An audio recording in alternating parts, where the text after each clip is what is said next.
Bonsoir et bienvenue sur La Première, ravi de vous retrouver. À la une de l'actualité de ce mardi 28 octobre. Effondrement impressionnant à Papeete, l'avancée de toiture de 2 magasins situés Prince Sinoï s'est écroulée sur 2 voitures. Plus de peur que de mal, aucune victime à déplorer. Reportage dans un instant. Le budget du pays pour 2026 en débat à l'Assemblée avec une mesure phare du gouvernement pour lutter contre la vie chère. Une TVA à 1% destinée aux archipels éloignés, mais la mesure divise l'opposition. Le désarmement nucléaire, une question au cœur de l'actualité géopolitique mondiale et qui pourrait concerner aussi la Polynésie française malgré son isolement. C'est ce que va nous expliquer le directeur de l'ICANN France, Jean-Marie Collin, est avec nous en plateau ce soir. Le coup d'envoi de l'Avaï-Kinui va c'est demain. Mais avant, place aux derniers ajustements des pirogues avec une grande nouveauté cette année, l'installation de GPS. Il compte près de 15 millions d'albums vendus. Ces tubes ont fait le bonheur de toute une génération mais restent intemporels. 33 ans après son premier concert à Tahiti, il est de retour. Patrick Buel est au Finnois, mais il est surtout avec nous ce soir en plateau. Un drame évité de justesse ce matin à Papeete. L'avancée de la toiture du bâtiment qui abrite les magasins Hyperbrico et Catherine à l'œil s'est effondrée sur 25 mètres. 2 voitures ont été endommagées, mais heureusement aucun blessé n'est à déplorer. Sibel Plichard, Mirko Vanfo. La tragédie a été évitée de peu ce matin avenue Prince Sinoï. Une partie de la toiture de cet immeuble s'est effondrée. Heureusement, Mathieu était à l'intérieur du magasin de bricolage avec ses 2 enfants lorsqu'il a entendu les haut-parleurs. En entendant les plaques d'immatriculation, j'entendais pas la mienne, donc je me disais c'était bon. Puis à un moment, j'entends la mienne. Donc je suis sorti et là je vois ça. J'ai vu le pare-brise qu'il était éclaté. On a de la chance. Bon, moi déjà j'étais avec mes 2 enfants. Ils ont vu, donc ils sont un peu choqués sur le coup. L'avantage c'est qu'il n'y avait personne dans la voiture. Cécile, elle aussi, a retrouvé sa voiture écrasée par les tôles. Là, ça fait bizarre quand même d'arriver, de voir ta voiture qui est sous un toit. Le pare-brise, il est plié. Tout l'avant de la voiture est complètement écrasé. Donc, je sais, ils nous disent qu'on va essayer de le reculer, mais moi, je ne suis même pas sûre que la voiture elle démarre. Rapidement sur place, grâce aux assurances, des électriciens, mais aussi cette société spécialisée dans les charpentes métalliques, ont pu rapidement effectuer un état des lieux. On va faire au mieux de pouvoir lever légèrement la structure et de pouvoir retirer le véhicule. C'est une avancée de toiture justement qui couvre la coursive d'Hyperbrico et justement qui s'est simplement détachée. Donc aujourd'hui, je ne saurais pas dire quelles sont les causes.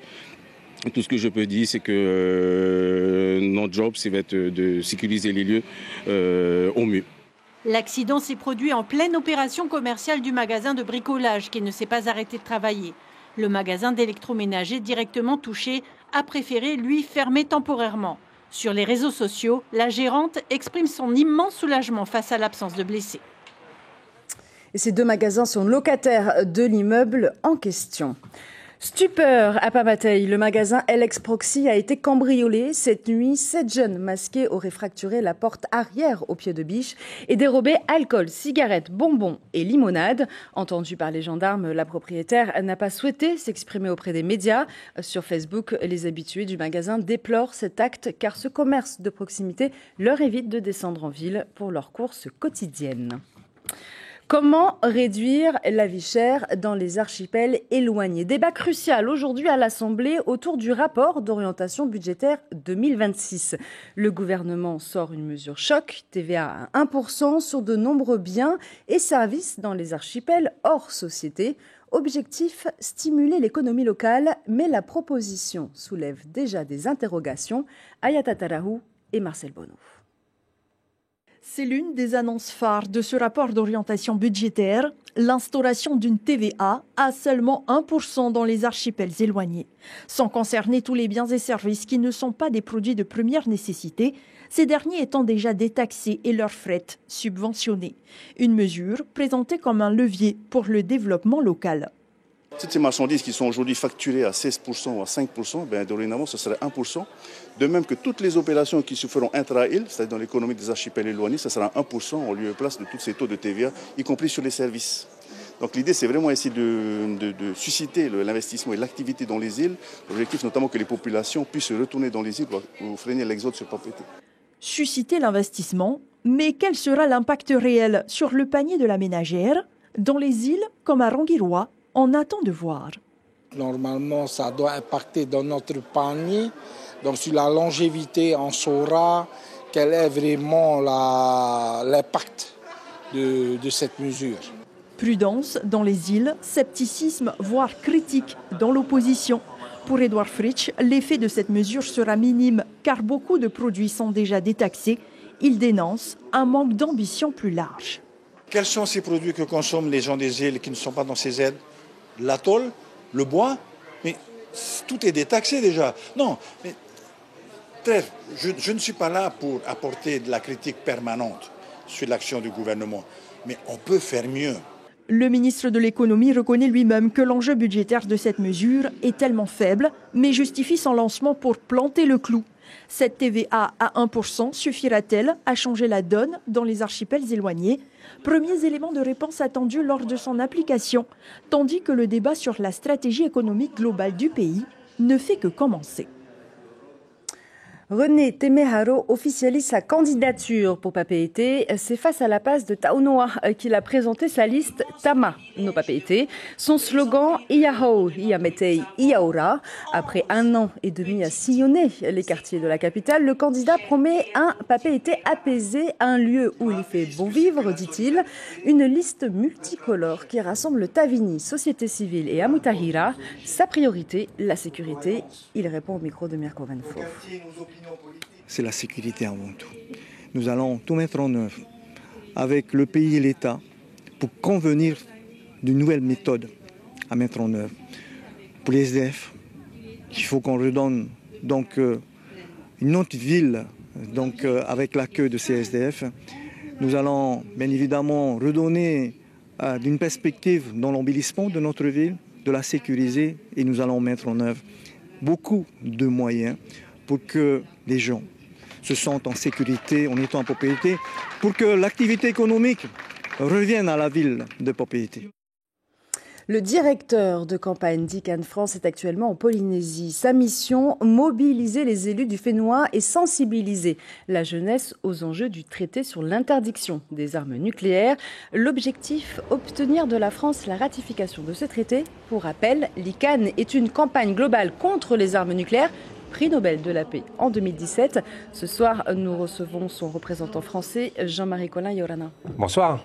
Merci beaucoup d'être avec nous. Alors, on vient de le dire, vous êtes en Polynésie, c'est la première fois. Et vous avez rencontré vendredi notamment les élus du Tavini à l'Assemblée. Je rappelle, en septembre 2023, l'Assemblée avait voté une résolution pour le TIAN, le traité sur l'interdiction des armes nucléaires. Alors, votre objectif, c'est de continuer, de renforcer cet engagement. Pourquoi c'est important d'avoir l'engagement des élus polynésiens et en particulier des élus polynésiens? La Polynésie a vécu une période extrêmement importante de 193 explosions nucléaires et donc les députés, la population polynésienne a eu une expérience, une voix très particulière. Jusqu'à présent, et c'est normal, elle se concentrait sur faire reconnaître ce fait nucléaire, les conséquences de ces différentes explosions. Aujourd'hui, ce qu'on lui demande, c'est d'avancer pour travailler à nos côtés sur l'interdiction de l'arme nucléaire pour éviter justement qu'un jour ne puisse se reproduire de telles explosions nucléaires. Et la voix des Polynésiens, des élus en tout cas, peut compter au niveau national et international? Oui, elle peut compter véritablement. Comme je le disais, elle a une voix particulière, il y a cette expérience et puis on sait qu'à l'international, les gens ont besoin de comprendre, d'écouter des témoignages, de savoir ce qui s'est déroulé et cette voix, encore une fois particulière, peut faire avancer, peut faire changer les choses, créer une pression sur l'État, sur l'Hexagone, sur la métropole française. Et vous êtes aussi allé à la rencontre des maires, notamment Théari Alpha. Donc les villes aussi peuvent avoir un poids. Oui, puisqu'évidemment, les armes nucléaires sont destinées à détruire des villes, à détruire tout ce qu'un maire a pu mettre en place, un musée, une école, des hôpitaux.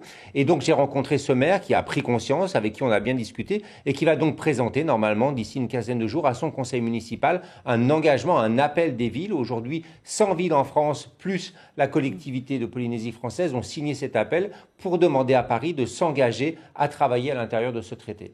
Alors, il y a la Polynésie, mais il y a d'autres États insulaires nucléaire, en tout cas en Océanie, qui s'engagent sur ce traité. C'est important justement le rassemblement océanien parce qu'il y a eu beaucoup d'essais nucléaires quand même en Océanie. Oui, il est clé et c'est là où il y a cette voie particulière qui jusqu'à présent était assez isolée et restait encore une fois sur cette question des conséquences.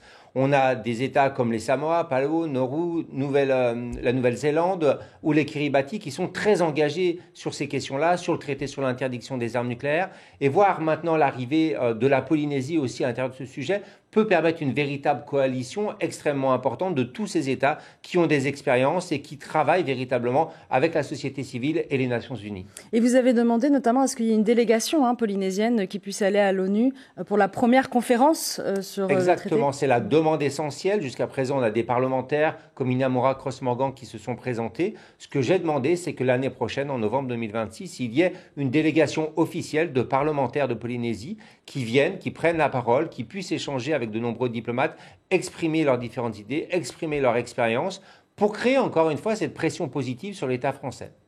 Alors, à partir de demain, vous allez aller à Moorea pour le séminaire organisé par Mororoa et Tatau. La jeunesse, on a l'impression, reprend un petit peu le combat. C'est important aujourd'hui, justement, que ce soit les jeunes qui reprennent le mouvement, le combat sur le nucléaire. Ce qui est intéressant, c'est que cette jeunesse, effectivement, va reprendre différentes thématiques et des thématiques que l'on peut qualifier d'anciennes par certains aspects, comme le colonialisme nucléaire, par exemple, mais elle va l'associer aujourd'hui aussi avec d'autres thématiques comme la justice climatique. Et il y a ces différentes thématiques, ces différents moyens d'action à travers les réseaux sociaux et ces connexions, là encore, avec les autres pays océaniens sont vraiment importantes et ce séminaire a pour but véritablement de transmettre le savoir, les expériences pour former les nouvelles générations et travailler ensemble. Alors, dernière question, dans la question du nucléaire, vous en avez un petit peu parlé, il y a cet héritage justement du colonialisme qui pour certains peut se retranscrire dans la manière dont on traite le sujet ou dans la manière dont on va traiter les conséquences. Comment vous, en venant pour la première fois en Polynésie, vous avez ressenti justement ça ? Bon, on sent bien que le sujet, toutes les personnes que je croise ont tous eu des amis qui ont participé ou qui sont potentiellement malades ou qui ont déposé des dossiers pour être reconnus comme victimes. Donc on voit bien que c'est un sujet qui est prégnant, qui touche toute la société. En même temps, ça reste quand même encore un peu tabou finalement. Il y a toujours ce sentiment de honte qui est présent. Mais c'est un sujet clé de la Polynésie. Quand le CEP, le Centre d'essais du Pacifique, s'est installé comme quand il est parti, ça a créé une cassure économique importante. Ça a aussi modélisé la société polynésienne. Donc cette notion-là, elle est inscrite et c'est pour ça qu'il faut la dépasser. Merci beaucoup. Merci beaucoup. Merci beaucoup Jean-Marie Collin. Je rappelle donc que vous êtes directeur de Linkan France. Merci. Merci. J-1 avant le coup d'envoi de la 32e Hawaii Kinui va ce matin, ultime contrôle administratif et technique, le sésame indispensable pour s'aligner au départ. Au programme 180 km en 3 jours. Demain, première étape entre Wainé et Reiatea sur 47 km. Le compte à rebours est lancé. Reportage sur place de Patrick Régis et Iti Manaki.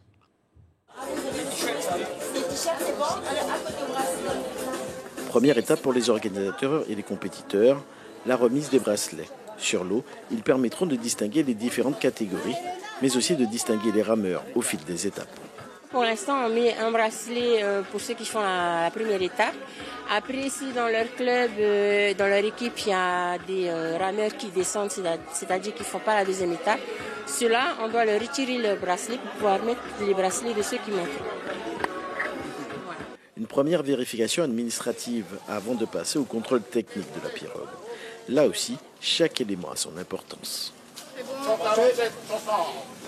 Chaque embarcation doit peser entre 120 et 140 kg. Dans les stands, les vases sont au cœur de toutes les attentions.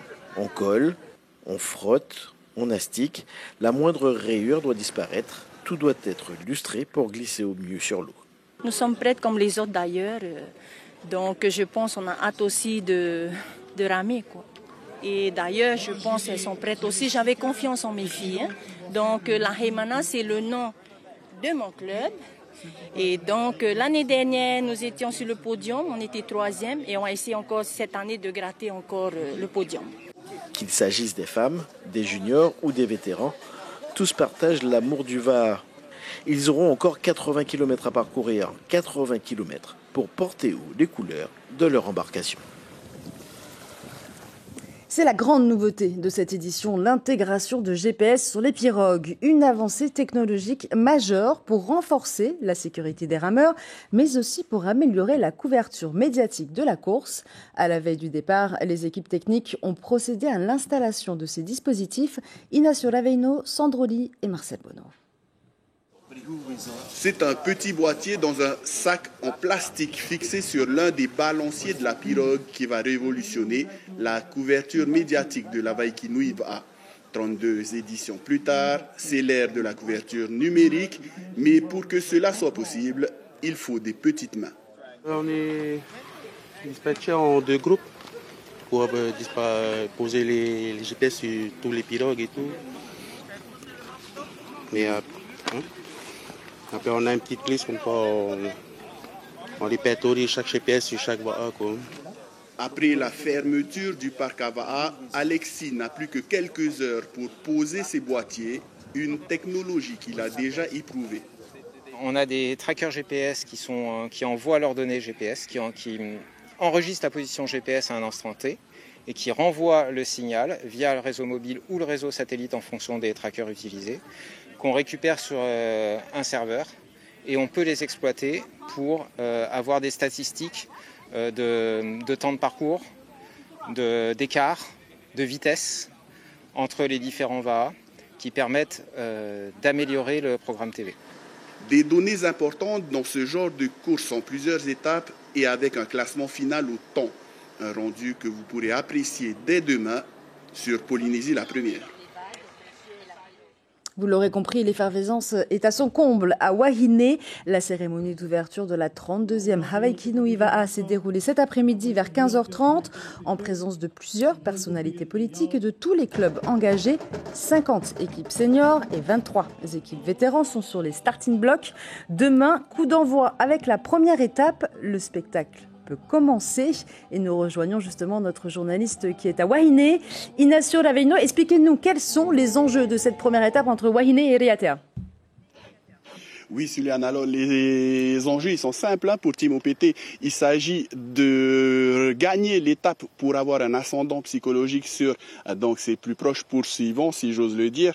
Et aussi, ils veulent le trophée perpétuel, celui que l'on acquiert après 3 victoires consécutives ici à Vaikinui. Donc, je vous le disais, pour Team OPT, ils veulent prendre l'ascendant psychologique en gagnant la première étape, car il faut dire que 70 à 80% des équipages à avoir gagné la première étape ont gagné la Vaikinui-Va.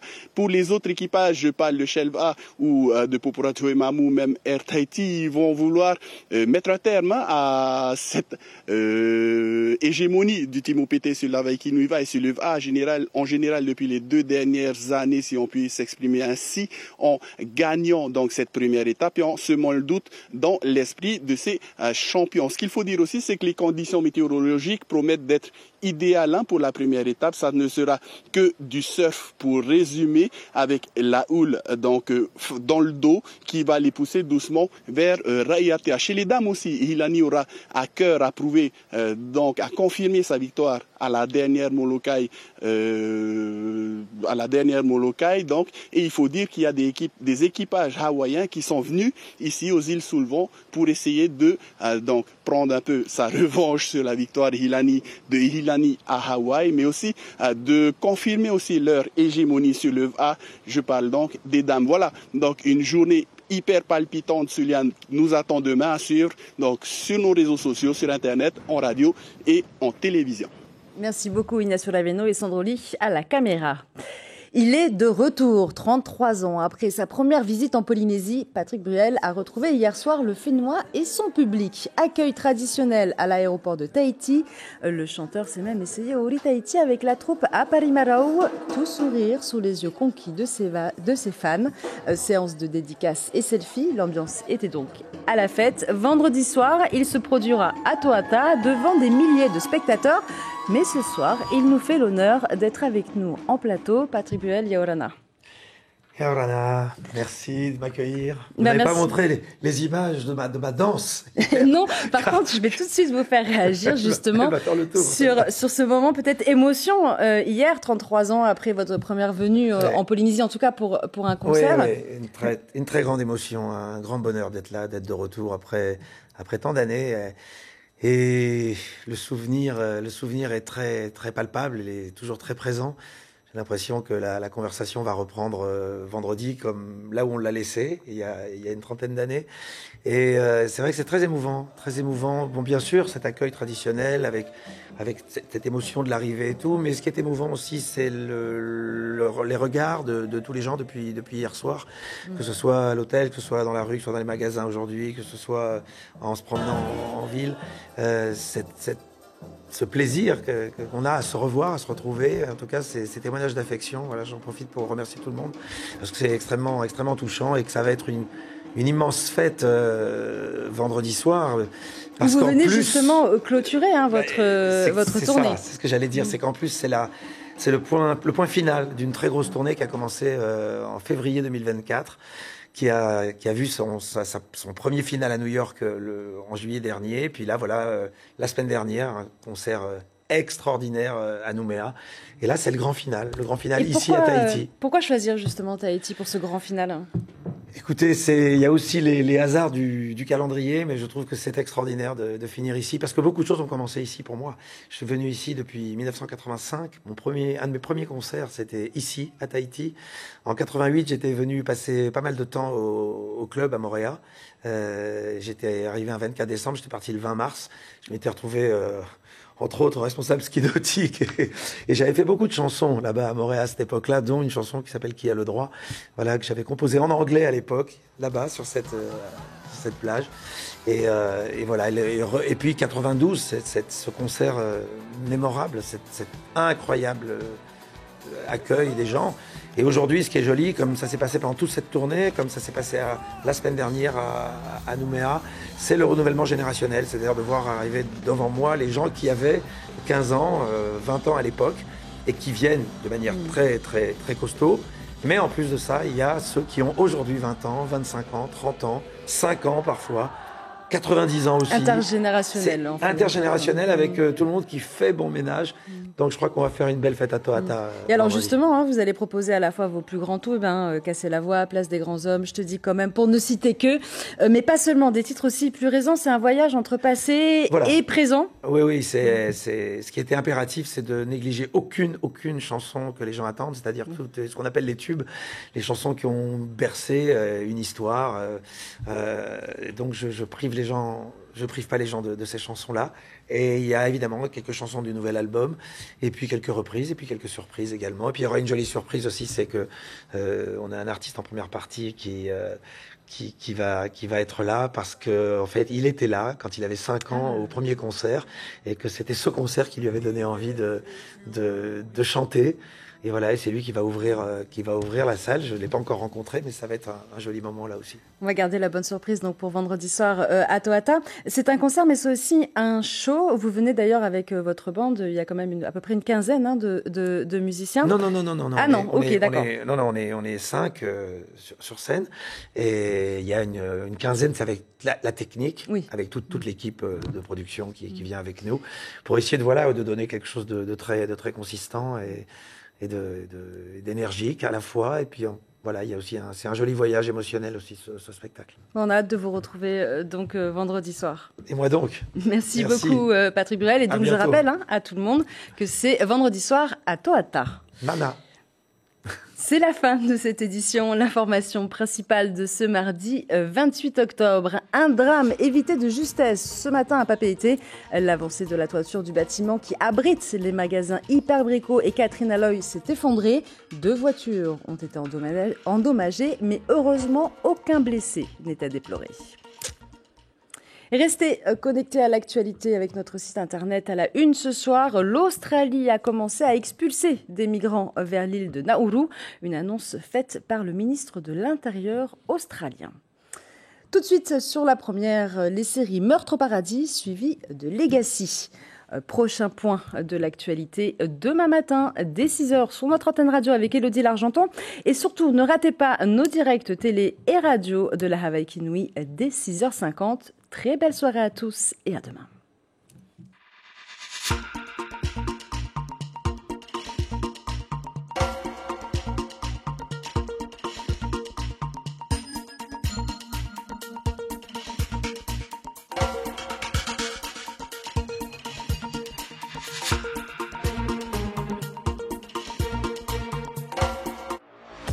Retrouvez toute l'info sur WhatsApp en scannant notre QR code.